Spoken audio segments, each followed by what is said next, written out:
I still remember the fluorescent hum of the barebones office, the bitter taste of lukewarm coffee in a styrofoam cup. I was thousands of miles away, stationed on a military base, when Emily, my wife, delivered the words that shattered everything I thought I knew about us. She wanted to sleep with other men. And the real gut punch? It wasn't the actual request. It was the detached, almost cheerful way she said it. Like she was asking me if we needed milk from the grocery store, not dismantling our entire life together. My name's David. I'm 37. Been a logistics officer in the U.S. Marines for a while now. And for the better part of a decade, I thought I was building something rock solid with Emily. We'd been together 10 years, married for 6. Met through friends at a barbecue in North Carolina. She was 29, a third-grade teacher. And she was everything I'd pictured: smart, ambitious, organized, the type who had her lesson plans color-coded, her grocery list alphabetized. Those first 4 years we dated, before I proposed, they just felt right. We finished each other's sentences. Could sit in comfortable silence for hours on long drives. She knew what signing up with a Marine meant: deployments, missed holidays, video calls at insane hours because of time zones. She always said she was proud of me. Proud of what I did. Proud of the stability I provided. We lived a good life, you know? My salary as a logistics officer, around $120,000 a year, it was solid. Especially with benefits, housing allowance, healthcare. We bought a nice 3-bedroom house in a great neighborhood, the kind where everyone waves. Emily drove a new SUV. Vacations twice a year. Her yoga, her book club. From the outside, we were the picture of a successful military marriage. But around year 4 of our marriage, something started to shift. I didn't catch it immediately, because I was gone so much. Emily got into fitness, which was fine, healthy. But it wasn't just a casual jog. She hired a personal trainer, joined a fancy CrossFit gym. Her wardrobe went from affordable basics to full-on Lululemon. A new yoga studio that cost more than our monthly cable bill. New friends too, the kind who posted inspirational quotes and went to $15 avocado toast brunches. Her appearance changed. Not bad, just expensive. Fresh highlights, perfectly manicured nails, makeup just to run errands. On video calls from overseas, there was this glow-up vibe. Almost performative. I remember my buddy, John, another officer, pulling me aside once. He'd been through 2 deployments, and he said his ex-wife had done the exact same thing right before she asked for a separation. The sudden obsession, the new social circle, the gym routine that took hours a day. I brushed it off. Emily and I, we were solid. We talked every day. She sent care packages. Never complained. I thought she was just taking better care of herself. I even encouraged it. Then came that video call.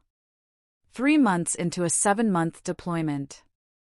Sitting in my tiny office, terrible coffee. Our usual check-in. She looked different. Hair down, effortless. A low-cut top I'd never seen. Something in her eyes I couldn't quite place, nervous, but trying to play it cool. We did the small talk. Her students. My logistics nightmare. Then she said it: I have something important to discuss. My stomach just dropped.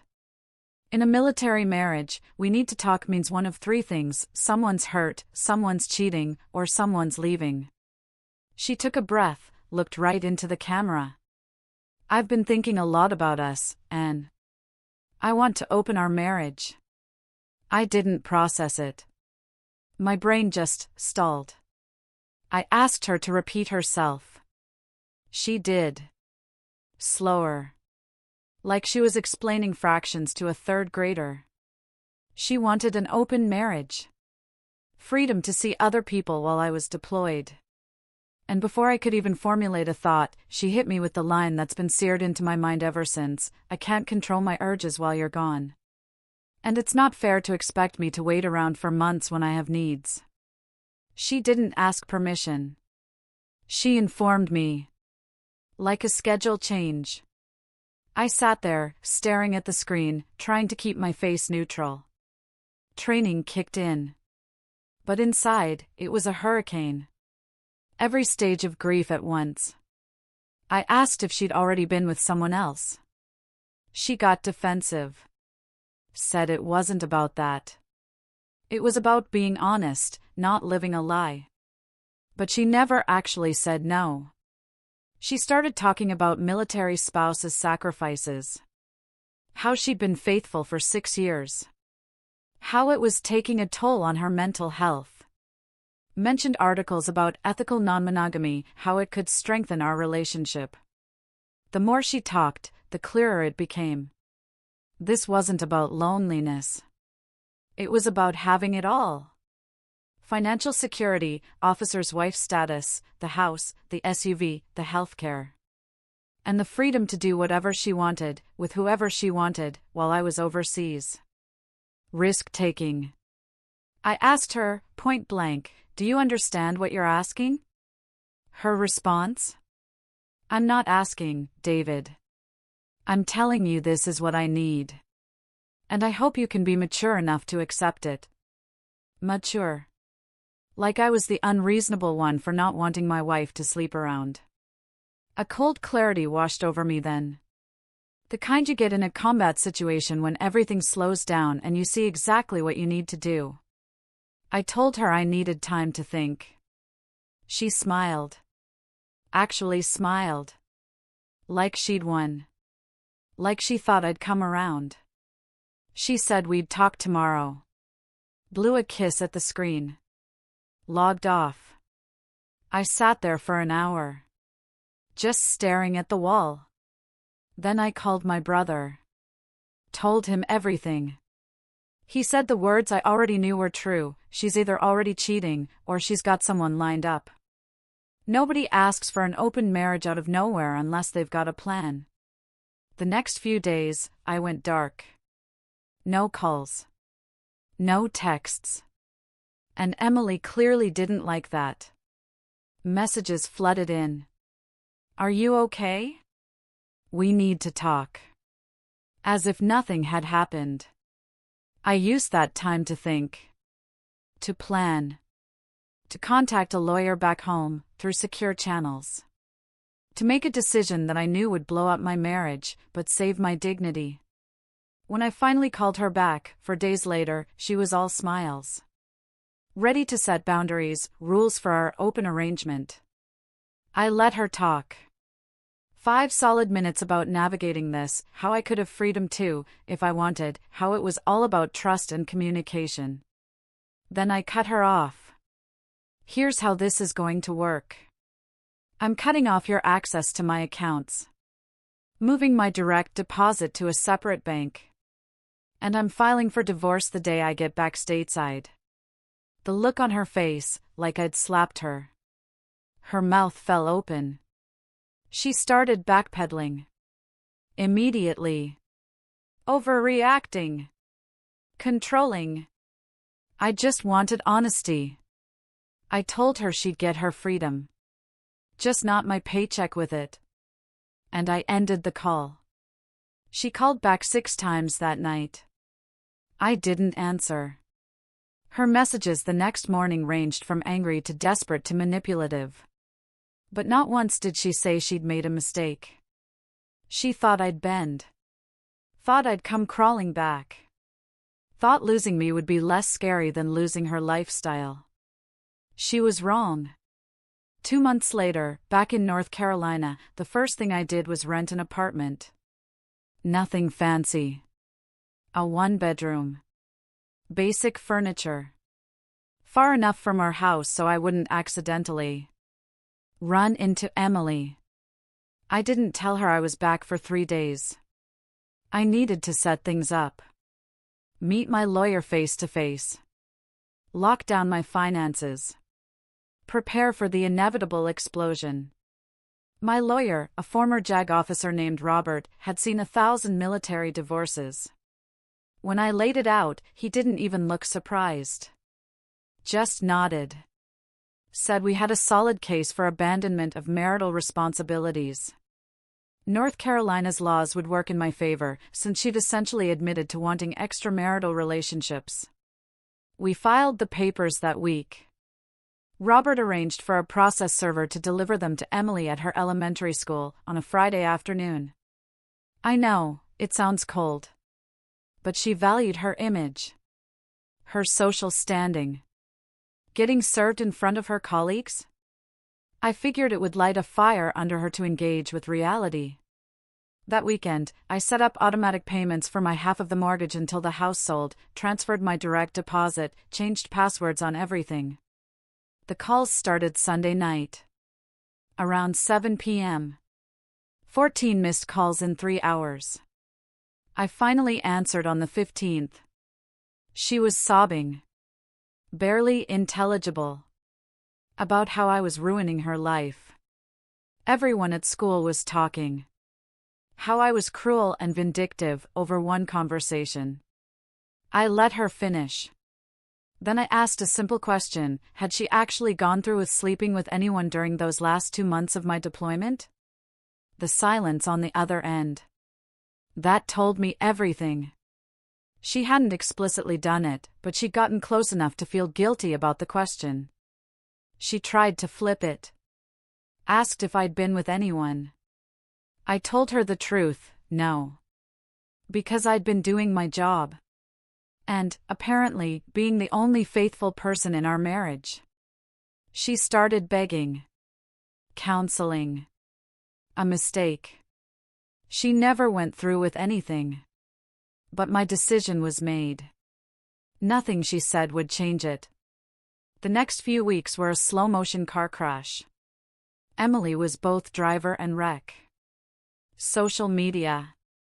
Constant posts. Expensive restaurants, living my best life. Hotel photos, downtown, carefully cropped to look like romantic getaways. Gym selfies, her trainer conveniently in the background, looking far too comfortable. She was trying to make me jealous. To show me what I was missing. But all she was really doing was broadcasting to everyone in our social circle exactly why I'd left. The military spouse community is tight-knit. Everyone knows everyone. Word travels fast. Especially when an officer's wife starts acting single while her husband's name is still on the paperwork, still living in base housing. I didn't have to say a word. People figured it out. Invitations to couples events dried up for her. Other wives stopped including her in coffee dates, book clubs. The few times she showed up at social functions, people were polite. But distant. The kind of distance you keep from someone who's proven they can't be trusted. Meanwhile, I showed up to official military events solo. Put together. Unbothered. I made sure to be seen talking with successful, attractive women. Nothing romantic. Just professional networking. Friendly chats. But the optics were clear. I was moving on. Doing just fine. I even posted a couple of photos from a work conference. I happened to be sitting next to a fellow logistics officer. Smart, accomplished, looked great in her dress uniform. No dramatic caption. Just tagged the event and location. But I knew Emily would see it. My social media was still public then. And I knew it would eat at her. About 6 weeks after the papers were served, Emily started texting me at odd hours. Usually after 10 p.m. A wild mix of anger and desperation. One night, I was a coward for not fighting for our marriage. The next, paragraphs about how much she missed me, how we could make this work if I just gave her another chance. She started asking about the woman from the conference photo. Was I seeing someone? Had I moved on that quickly? That's when I realized she'd built this whole fantasy. Me, waiting around while she explored her options. Now that I wasn't playing that role, she couldn't handle it. The irony was almost funny. She wanted an open marriage for freedom and security. What she actually did was open the door for me to walk out. And now she was the one feeling abandoned. I didn't engage with most of her messages. Replied only to logistical stuff. Ignored the emotional manipulation. That just made her more frantic. She started calling my parents, my brother, even friends from the unit. Trying to get someone to talk sense into me. To convince me I was throwing away a good marriage over a misunderstanding. My family shut that down. My mom told her, point blank, that asking your deployed husband for permission to cheat wasn't a misunderstanding. It was a betrayal. And my brother told her she should be grateful I was handling this through lawyers instead of making it uglier. Then came the night she showed up at my apartment. Unannounced. Around 8 p.m. I looked through the peephole. Emily. Jeans, oversized sweater. No makeup. Messy bun. She looked more like the woman I'd married than the Instagram version. I thought about not answering. But I opened the door. Stood in the doorway. Didn't invite her in. Just waited. She started crying immediately. Said she'd made a terrible mistake. Selfish. Stupid. The whole open marriage thing was because she felt neglected, wanted attention, not because she actually wanted other people. Her friends had turned on her. People at school were treating her differently. She felt alone. She needed me to understand she never meant to hurt me. I stood there listening. And I felt nothing. No anger. No sadness. Just this hollow certainty. We were done. I told her she'd made her choice when she decided her urges were more important than our vows. That I wasn't interested in being her safety net now that her fantasy hadn't worked out. She grabbed my arm. Asked what she was supposed to do. How to move forward. I pulled away. Figure it out the same way you were planning to figure out your open marriage. Without me. She stared at me. Like she couldn't believe I was serious. Then she asked if there was someone else. If that's why I was so cold. I told her the truth. No one else. Just self-respect. And a refusal to be treated like a bank account with benefits. That seemed to break something in her. She started yelling. Calling me controlling. Heartless. Saying I'd led her on by pretending to think about her proposal when I'd already made up my mind. I let her finish. Then I stepped back inside. Closed the door. I heard her crying in the hallway for 5 good minutes before she finally left. The divorce papers were officially filed. Court date set. Emily's lawyer reached out, asking for spousal support. Half the house. Shared assets. My lawyer countered. Evidence of abandonment. Screenshots of her social media posts, clearly showing she'd been dating or trying to date. A timeline proving she initiated the breakdown. Her lawyer backed off the spousal support quickly. We settled on a clean split. Half the house value once it sold. We'd each keep our vehicles and personal property. No ongoing payments. No strings attached. I was fine with that. Didn't want her money. Didn't want to be tied to her for years through alimony. I just wanted out. The house went on the market 3 weeks later. Emily moved in with one of her yoga friends temporarily while waiting for it to sell. I only knew because my brother's wife saw her loading boxes into a sedan on a weekday morning when most people are at work. The whole thing felt surreal. 10 years. Reduced to signatures. Furniture divided like a business partnership, not a marriage. Emily sent me one final text the night before our first court appearance. I hope you find someone who makes you happy because I clearly wasn't enough. I didn't respond. Nothing left to say. She'd been enough until she decided she needed more. And that wasn't my problem anymore. The divorce was finalized on a cold February morning, about 5 months after I'd first filed. Fast, for a contested divorce in North Carolina. Though by the end, Emily wasn't really contesting much. We stood in that courtroom with our lawyers. The judge went through the standard questions. Irreconcilable differences. Asset division. 20 minutes. It was over. 10 years dissolved in less time than it takes to watch a sitcom. Emily looked smaller somehow. Plain black dress. No makeup. Hair in a simple ponytail. When the judge declared us legally divorced, she didn't cry.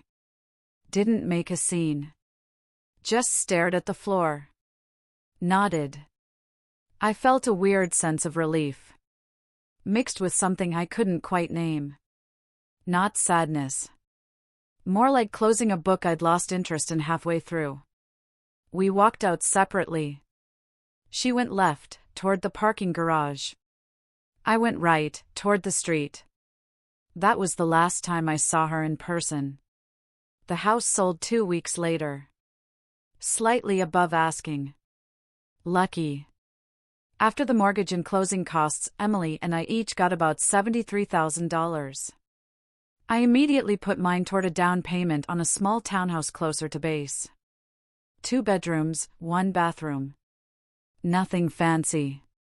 But it was mine. Mine alone. No shared history. No arguments about paint colors. Just clean slate energy. I heard through mutual friends that Emily moved out of her yoga friend's guest room into a cheaper apartment on the east side of town. The kind of place with tow-away signs every 10 feet. Thin walls. The lifestyle she'd built, the expensive gym, yoga, brunches, spa days, it evaporated quickly. $73,000 doesn't last long when you're paying rent and utilities on a teacher's salary of maybe $50,000 a year. Her social media went quiet for about a month after the divorce. No more hotel photos. No gym selfies. When she did start posting again, it was mostly inspirational quotes. About growth. Healing. Learning to love yourself. The kind of content people post when they're trying to convince themselves more than their followers.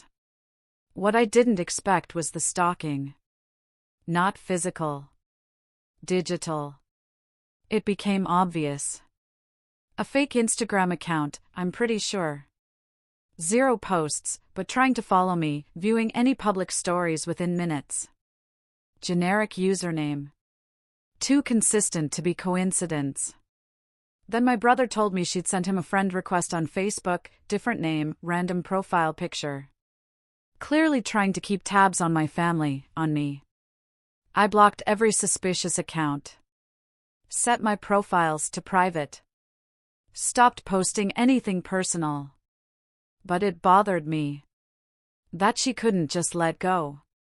That even after everything, she was still monitoring my life like she had some right to know. My brother's wife saw her at Target. Said Emily looked rough.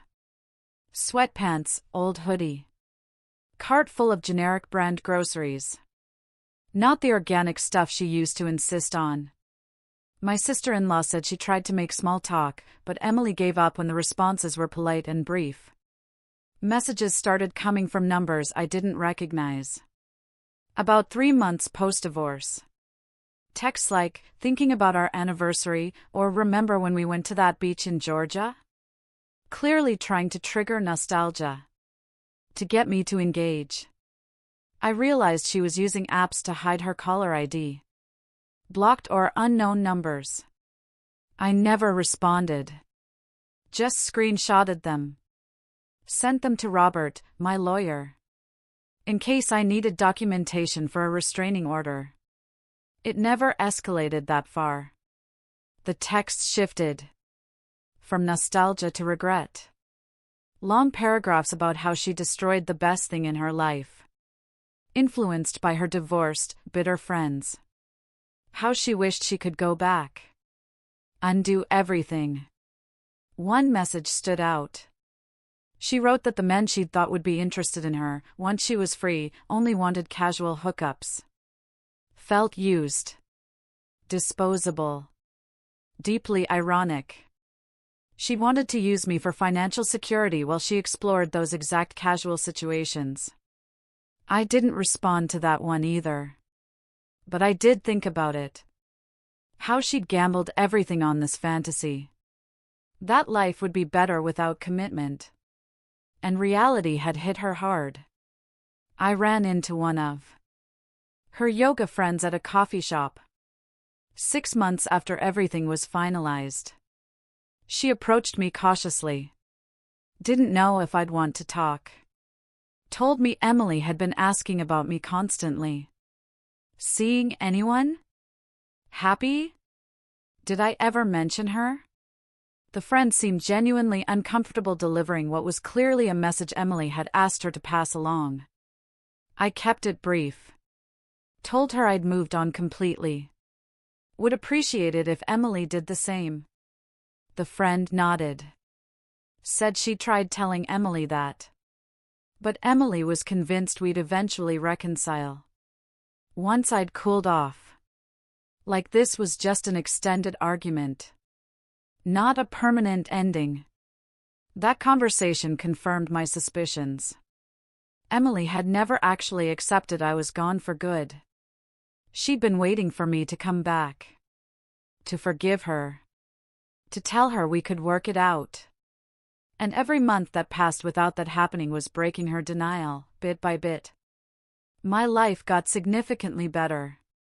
In ways I hadn't anticipated. I got promoted to senior logistics officer about 8 months after the divorce. Better pay. More responsibility.